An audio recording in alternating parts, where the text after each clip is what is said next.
a few points, and then, of course, I'll be happy to take your questions. At our best, the NFL sets an example that makes a positive difference. Unfortunately, over the past several weeks, we have seen all too much of the NFL doing wrong. That starts with me. I said this before, back on August 28th, and I say it again now. I got it wrong in the handling of the Ray Rice matter, and I'm sorry for that. I got it wrong on a number of levels, from the process that I led to the decision that I reached. But now I will get it right and do whatever is necessary to accomplish that. First, I don't expect anyone just to take my word. Last week, I asked former FBI Director Robert Mueller to conduct an independent investigation to answer the questions raised about our process in reviewing Ray Rice's conduct. I pledge that Director Mueller will have full cooperation and access. We all look forward to his report and findings.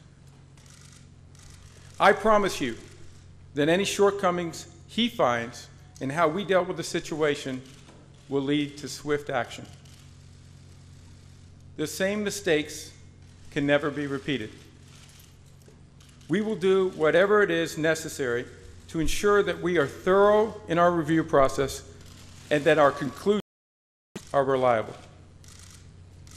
We will get our house in order first. Second, and most importantly, these incidents demonstrate that we can use the NFL to help create change, not only in our league, but in society with respect to domestic violence and sexual assault. We are taking a number of steps. On August 28th, I said that the entire NFL would receive comprehensive information and resources and support systems for victims on domestic violence and sexual assault. We will re-examine, enhance, and improve all of our current programs, and then we'll do more. Earlier today, each NFL club and all our league office locations received information about advocacy and support organizations in their communities. In addition, our teams and league staff, everyone, will participate in education sessions starting in the next month, followed by training programs. These programs are being developed by a top group of experts. Some of them were announced earlier in the week. We will continue to identify and add expertise to our team. And we will ask the NFL Players Association to help us and deliver these programs in the most effective way. Third, we recognize that domestic violence and sexual assault exist everywhere, in every community, economic class, racial and ethnic group. It affects all of us. These are problems we are committed to addressing, but we cannot solve them by ourselves. Law enforcement, the criminal justice system, social service organizations, and families are the cornerstones to addressing this problem. For our part, we can add and we will do more. To begin, we have entered into long-term partnership with two leading national organizations, the National Domestic Violence Hotline and the National Sexual Violence Resource Center. The hotline received an 84% increase in their call volume just last week. They did not have the resources to reach even half of those calls. They need our help, and we are providing it. Fourth, we strongly condemn, and will punish behavior that is totally unacceptable. Domestic violence, including child abuse, sexual assault, irresponsible ownership or handling of firearms, the illegal use of alcohol or drugs. These activities must be condemned and stopped through education and discipline. Our standards and the consequences of falling short must be clear, consistent, and current. They must be implemented through procedures that are fair and transparent. This is a central issue today. I'm here now because our rules, policies, and procedures on personal conduct failed to ensure that this high standard is met. But I want to make it clear, these are very complex issues. Our country has a legal system that everyone needs to respect. When there is evidence of misconduct by anyone in the NFL, we need to carefully consider when to act and on what evidence.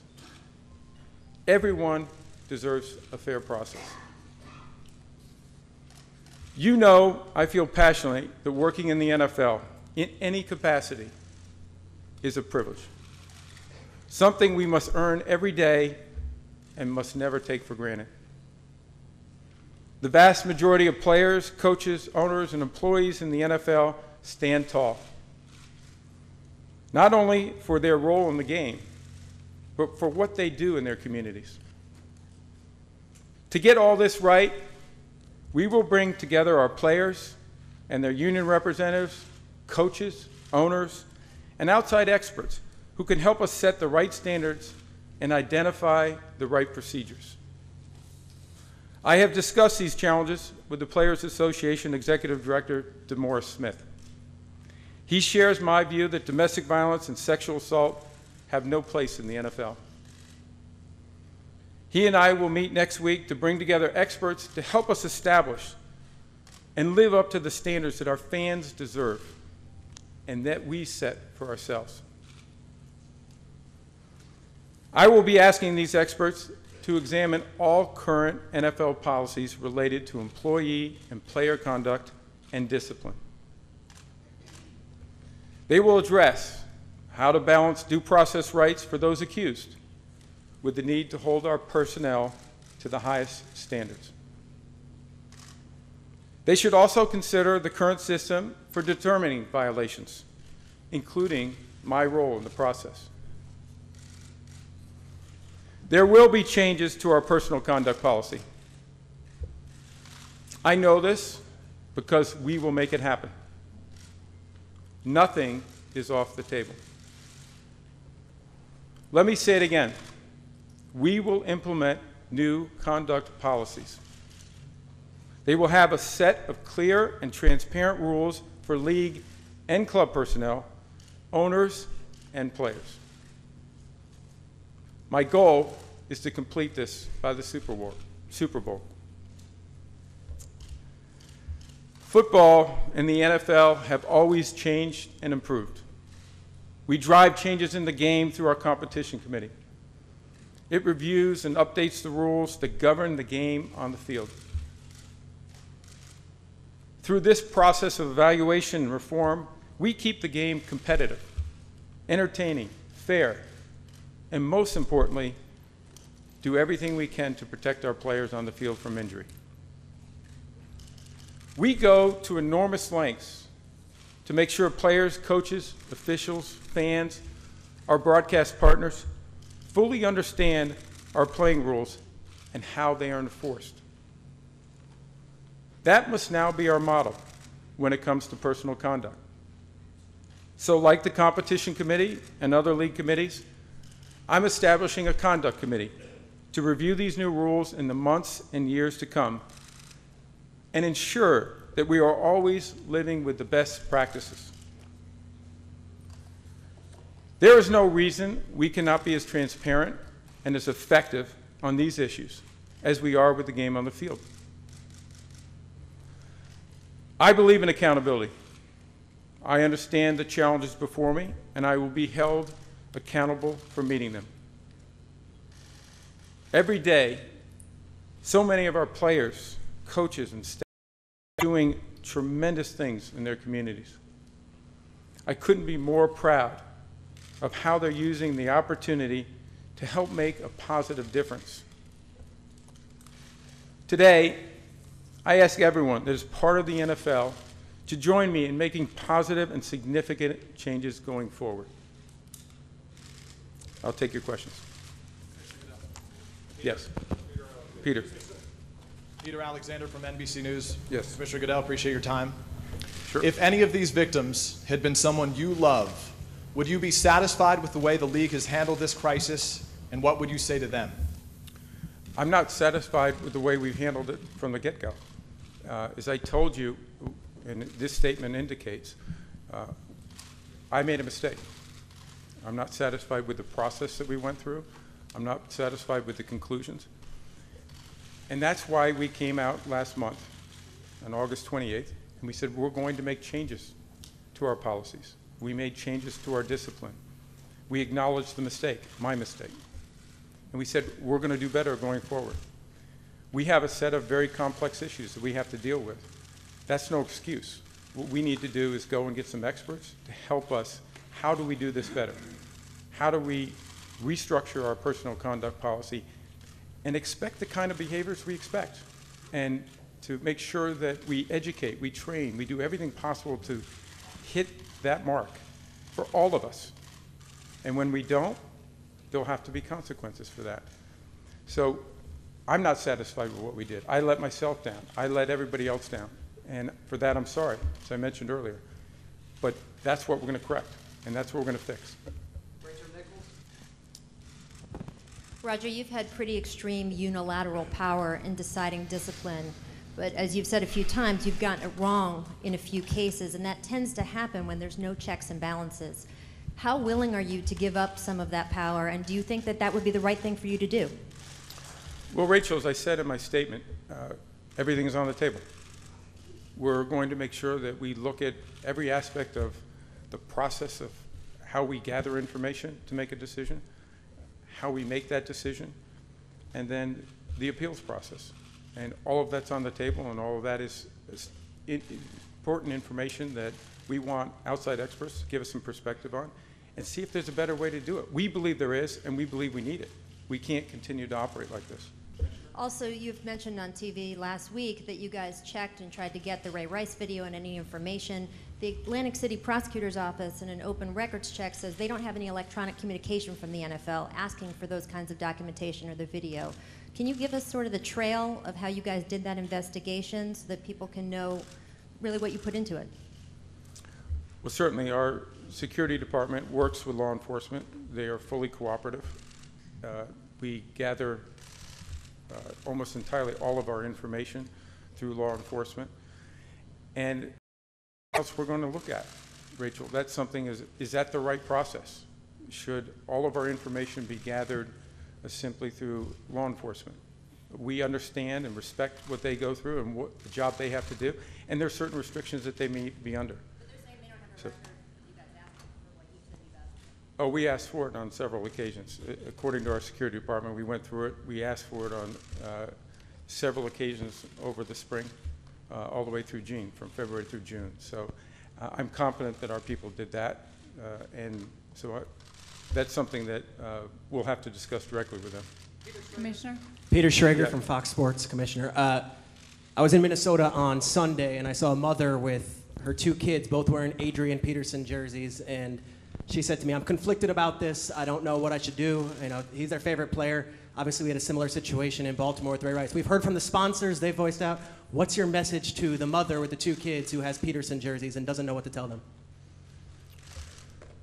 Well, the first thing is that we're like the broader society in several ways. We're like a microcosm of society.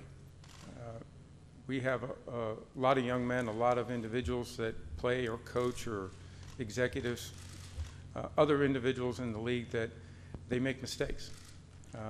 And that is something that, while I'm disappointed in what Adrian Peterson was involved with. We want to see the facts, but I think what we see so far is tragic. It's hard to look at. I have 2 daughters who are 13. It's very difficult to see. And I think what we have to do is allow those facts to proceed. The important message, I think, for all of us as parents is that our children are going to make mistakes. They need to learn how to take responsibility and be accountable for those mistakes and deal with those. And that's something that I and my wife Jane, we work very hard on with our kids. When you make a mistake, be accountable for it. Commissioner Sharon Alfonsi from CBS News. Yes. Mm-hmm. In 2012, after Bountygate, you suspended Sean Payton for a year. You said ignorance is not an excuse. A lot of people think you're not holding yourself to that same standard.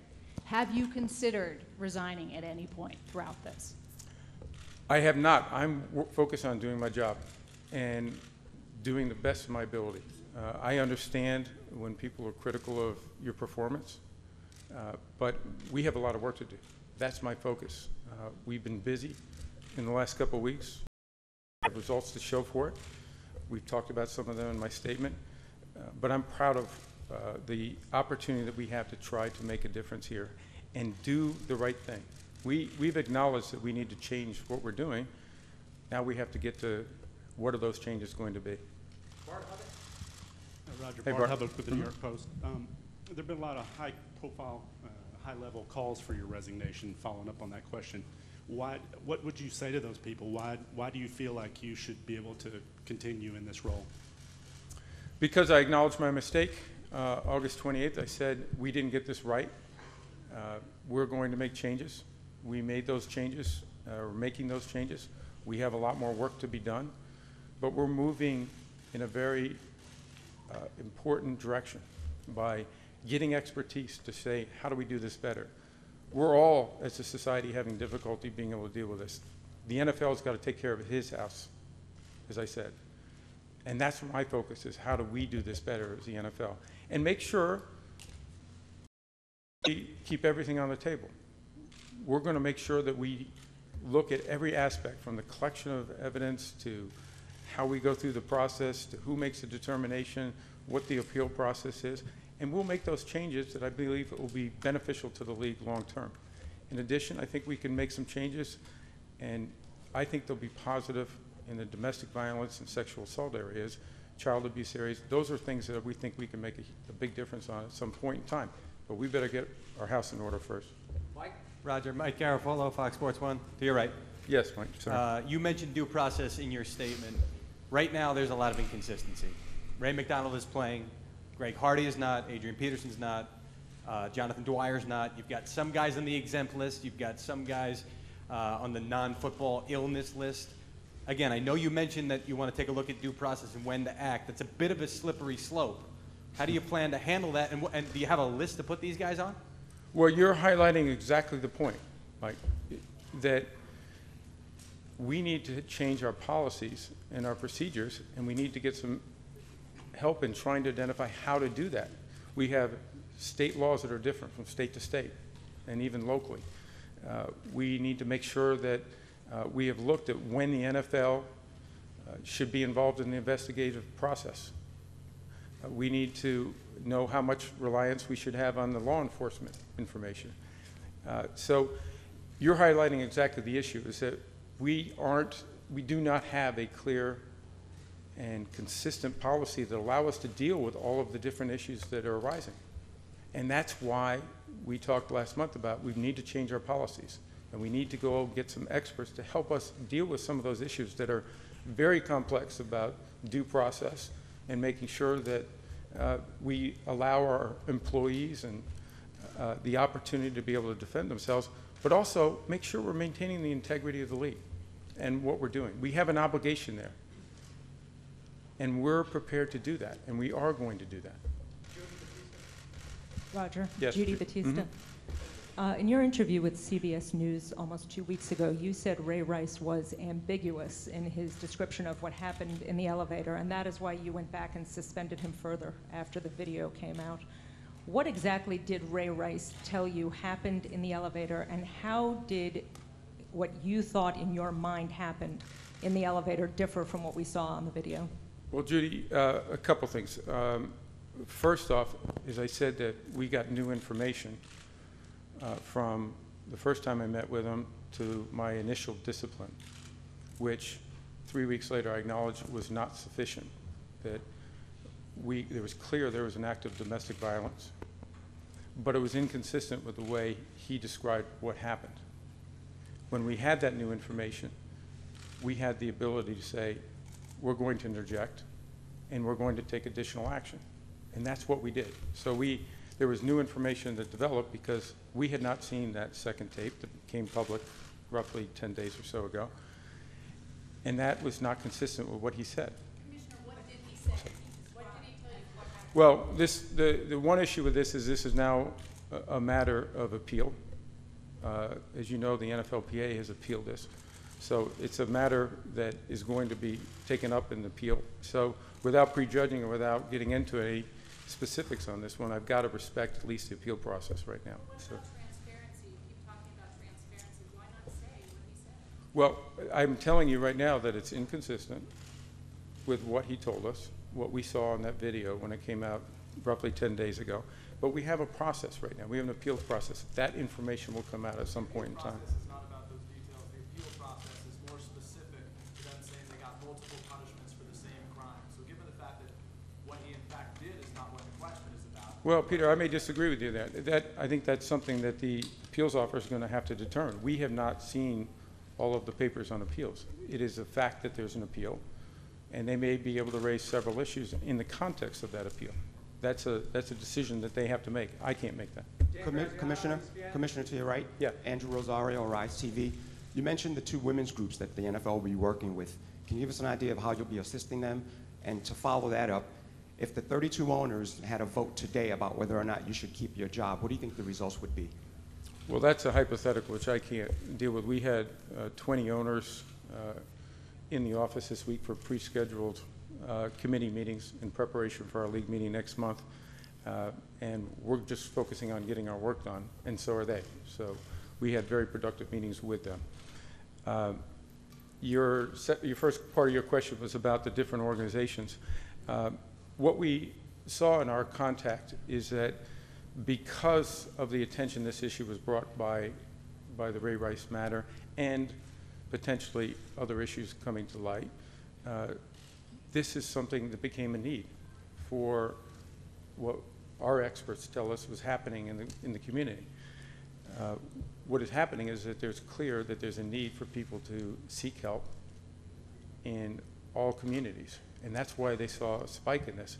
What we want to be able to do is to be able to help provide assistance to them, and that was something we could do.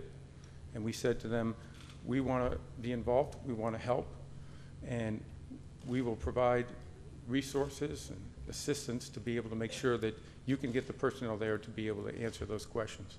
And we're pleased to be able to do that. We should be providing that kind of assistance. Dan Graziano. Dan Graziano, ESPN. Yes, Dan. The AP report about the video being sent to your office cites a voicemail wherein someone confirmed receipt of it. With that in mind, I mean, how do you explain that amid the league's denials that they had the video? Well, Dan, that's exactly why, as I mentioned in my statement, that we hired Robert Mueller, the longest-serving director of the FBI, to make sure that that individual, Robert Mueller and his staff, they go through and they find out as many facts as they possibly can and report. It's independent. I don't know where he is on that, but all that information will be something that Director Mueller will be dealing with. You've been clear throughout your tenure that you would be hard on people who committed crimes. Why do you think the domestic violence crimes, such as Ray Rice, gave you such a difficult time and weren't treated as harshly as maybe some others were? Well, as I said to you early on, is that we made a mistake in letting our standards fall below where they should be. We should have had our personal conduct policy reviewed more frequently to make the changes necessary to deal with the issues that have changed. We last changed that policy on a broad perspective in 2007. It's had a positive impact on overall number of criminal activity. But what we need to do is go back and say, okay, we're in a different age now with different issues and different challenges. Let's go back and figure out how to do that again and do it in a consistent and fair way. And that's what we're doing with the outside experts. Was there something about domestic violence crimes, these specific ones, that made it more difficult for you to adjudicate them? Well, I think the policy itself was, again, not up to standards. The standard discipline for that was way below what it should be. And when we saw the first video, it was horrifying. And we went through the process, and we disciplined them consistent with that policy. That wasn't sufficient, as I said. That was a mistake. So we had to go back and fix our policy in the short term and say, this isn't sufficient discipline. We met with a variety of experts on this. We came to a conclusion of what the discipline would be, at least as a standard, with aggravating circumstances that could allow us some flexibility, and also that we would banish on a second offense. So we took a very strong position saying, this is not acceptable. Now we have to get back into the more difficult work, which is how do we understand when the NFL should get involved in a particular situation with law enforcement, with the criminal justice system, and how do we make sure that our policies will give us the flexibility to deal from state laws that vary, from state to state, and to try to give us that consistency so that it is more difficult, it is more simple to be able to make those decisions on a fair and consistent basis. Peter King? Roger, Peter King. Yep, Peter. Do you still believe that, to the best of your knowledge, that no one in the NFL office has seen the Ray Rice video before it surfaced on TMZ? Yes. Okay. And secondly, do you believe that right now you have the full support of all 32 owners in the NFL backing you in what you're doing right now? Peter, I believe I have the support of the owners. That has been clear to me. They obviously expect us to do a better job. And as I said to several, I don't like to let down anybody, Peter. Myself, starts with myself. I hold myself to the highest possible. So when I make a mistake or I don't get something right, it bothers me more than anybody. I think the owners have seen that in me. I think they know that we have always tried to do the right thing. Mistakes happen, and I'm sorry for that. And we're going to get this right, and that's what they know. Roger, Barry Wilner from AP over here, Roger. Yeah, Barry. You've announced a new personal conduct committee. What will your role be with that, and are you reducing your role or your power in these kind of cases by having that committee? Well, I think the personal conduct committee, and we'll have to develop it further, and who might serve on it, whether we'll have outside expertise that will join that, is really about what are the standards, what's the conduct we want in the NFL, how do we want to represent ourselves, what's important to us as a league, and we want to make sure that we're holding ourselves to that standard and maybe exceeding it. That would be the great thing, right? We want to exceed every single standard we set. And that's what I expect this conduct committee to do, similar to the competition committee, is how do we improve everything we're doing? Evaluate it on a regular basis. If our personal conduct policy needs to be changed and updated, we need to do that. And I would expect that the conduct committee would oversee that. Dan Kaplan, Sports Business Journal. Hi, Roger. Hey, Dan. How are you? I'm good, thank you. A number of corporate sponsors have put out disapproving statements in the last week. How many difficult conversations have you had with your business partners? How many have suggested that if things do not improve, they would pull out? Specifically talked to Anheuser-Busch, which put out a particularly disapproving comment. Dan, it starts with what I just mentioned before, is that I disappointed myself. I disappointed the NFL. I disappointed our fans, our partners. And we need to do better. And I made that clear on August 28th to our ownership. I made it clear since. I've made it clear to sponsors directly that we are going to do better in this area. There are things that we need to clean up in our house and make sure we get right, and we will make a difference in this area. Now we have to deliver. Were you close to losing a sponsor? Pardon me? Were you close to losing a sponsor? You'll have to speak to the sponsor about that. I don't believe so. Morgan, CNBC. Hi, I'm Morgan Brennan, CNBC, and just to piggyback off of that question, what are your comments on the fact that Procter & Gamble pulled its partnership plug today? Well, again, we've been in contact with our sponsors. Several of them have promotions in the marketplace that are inconsistent with obviously what's going on here, and we understand that. And what we said is, we're going to clean up our house, we're going to get this straight, and we're going to make a difference. And they want to see us make that difference. And that's up to us to deliver on. So they want to see us achieve that. They're not looking for talk, they want to see action. And that's what we're looking for. And that's why we've been focused over the last couple of weeks so hard on getting it right. Do the things we said we were going to do and get it right. And do the hard work. This is not a quick fix. This is something we've got to work hard at. And we will. Mr. Goodell. Hi, Roger, you talked about establishing a personal conduct committee, and you said the goal was to be completed by the Super Bowl. What to be completed by the Super Bowl? Because aren't these issues constantly evolving? Yes. Personal issues? Yes, and that's why we want to get to work immediately. The conduct committee is not the committee that I would expect to make the changes in the personal conduct policy. What we have to do, and I spoke to Dee about this, is reach out for experts in the area.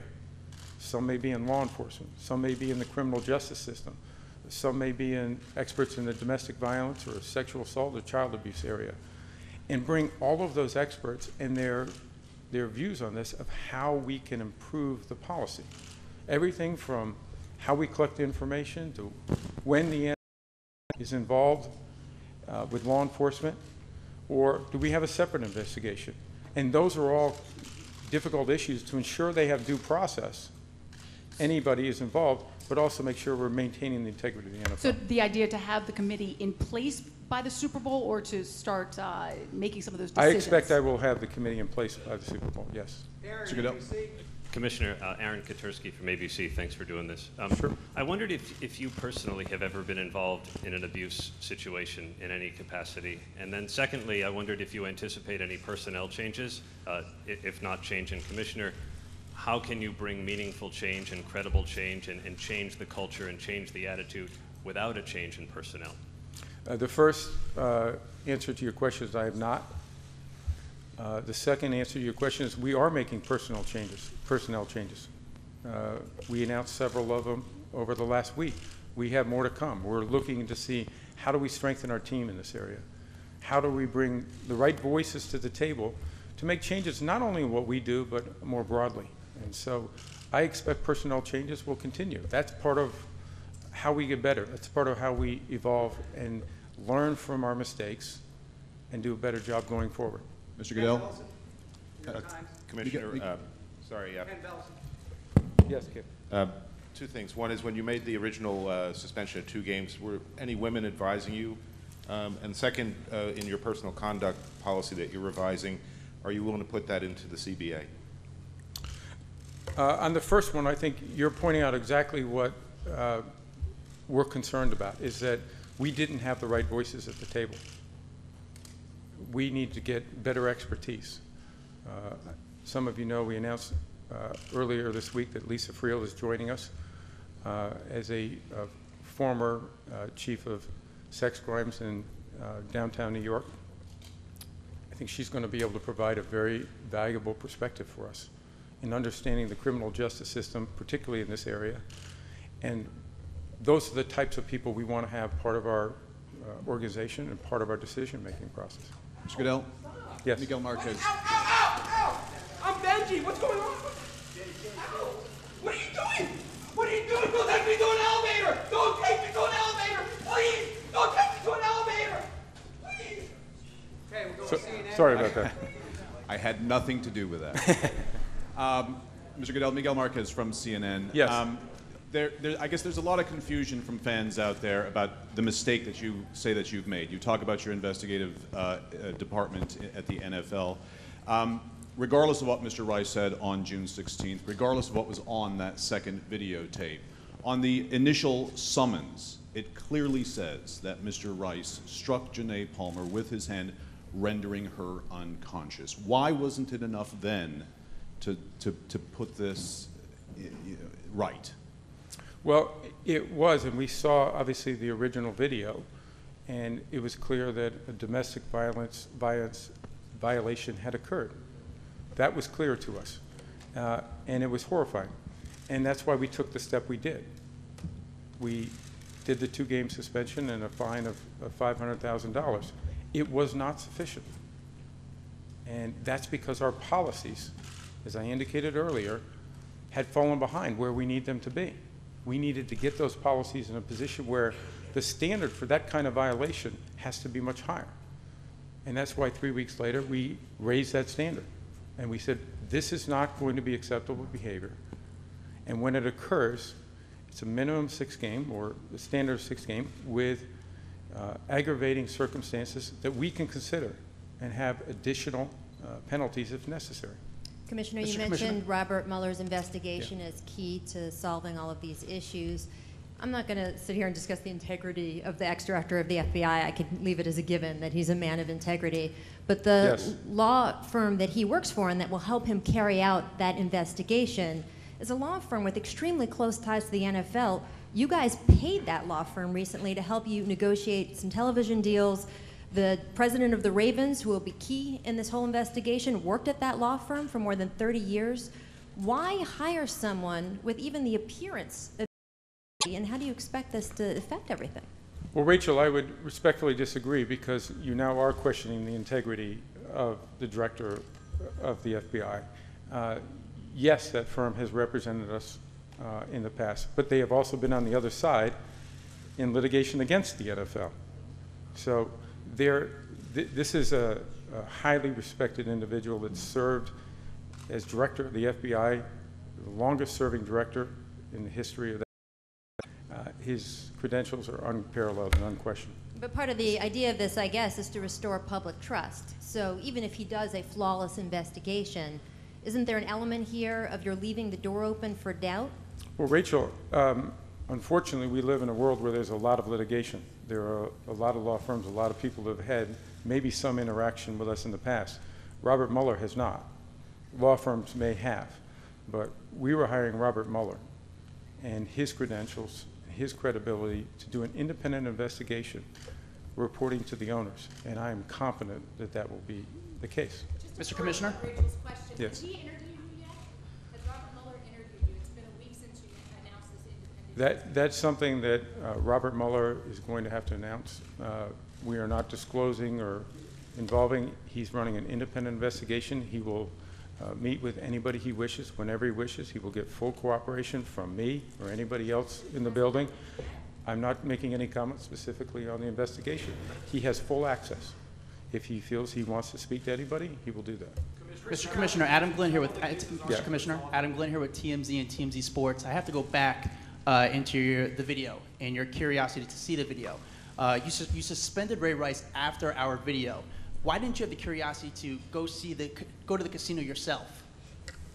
Well, two things. We suspended Ray Rice originally after seeing the original video that was disclosed back in February. When the second video came out last week, that's when we increased our discipline because that was inconsistent with the information we had. It was new information.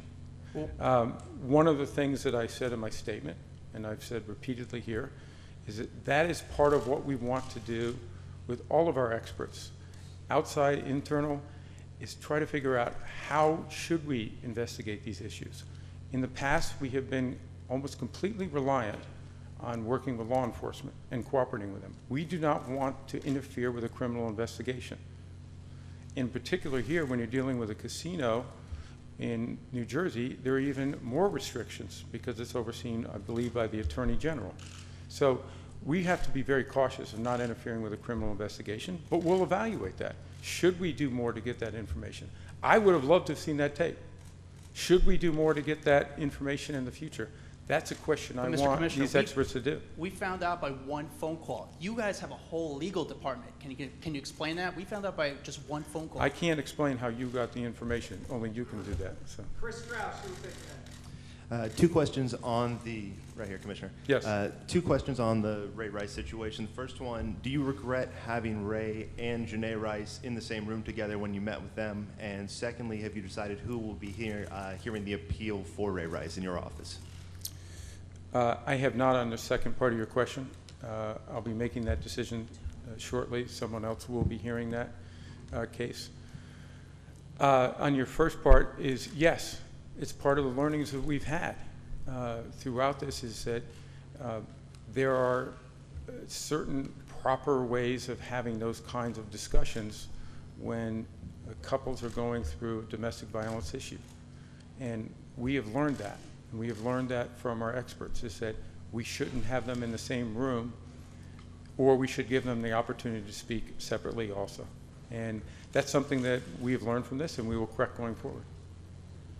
Commissioner, what do you say you can't speak out about some of the individuals who have cases that have not yet been resolved, but what do you say to the one individual in the NFL under scrutiny right now, Greg Hardy, who has been convicted of attacking his girlfriend? What's your language that you would say to him where he's standing in front of you?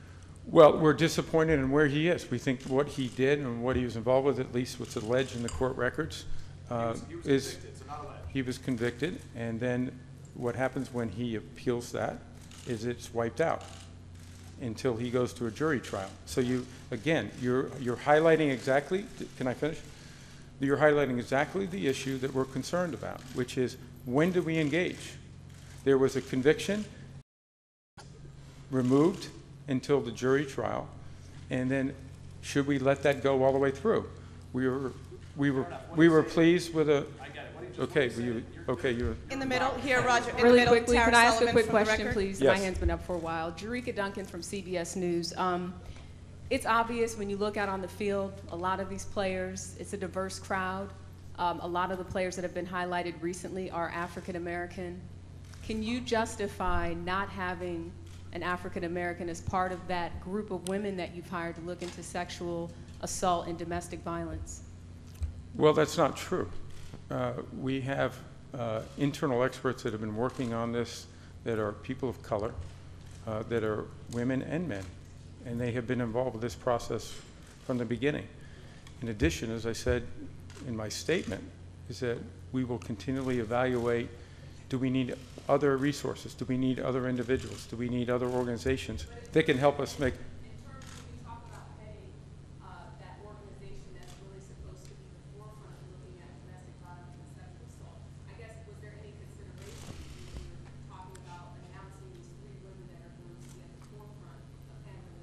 Well, those 3 women are advising us, as well as we have full-time staff, including an African-American woman who has great experience in this area and has been involved in this for several years with the NFL and has been on the NCAA level. So we understand the need for diversity. It's important for us, and we will always look to be able to do whatever we can to improve on that. All right, thank you. We're good. Okay. Very good. You gonna get that? Yeah, I got it.